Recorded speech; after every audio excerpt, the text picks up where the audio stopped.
arte. Siya ay kilala sa kanyang mga paglalarawan ng mga pangunahing tauhang babae at mga tungkulin sa mga romantikong drama.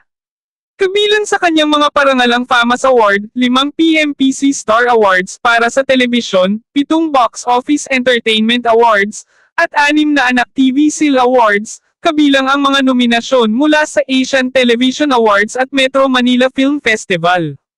Noong 2020, pinangalanan siya ng Forbes Asia na isa sa mga pinakamaimpluwensyang Filipino celebrity sa Asia Pacific. Si Rivera ay nagsimula bilang isang komersyal na modelo at nakipagsapalaran sa pag-arte noong kalagitnaan ng 2000s. In 2005, she made her film debut in Enteng Kabisote 2, Okay Ka Fairy Ko. The legend continues. Ang pelikula ay nakakuha sa kanya ng nominasyon para sa bagong aktres ng pelikula ng taon sa 2006 Star Awards para sa mga pelikula. Nagsimula siyang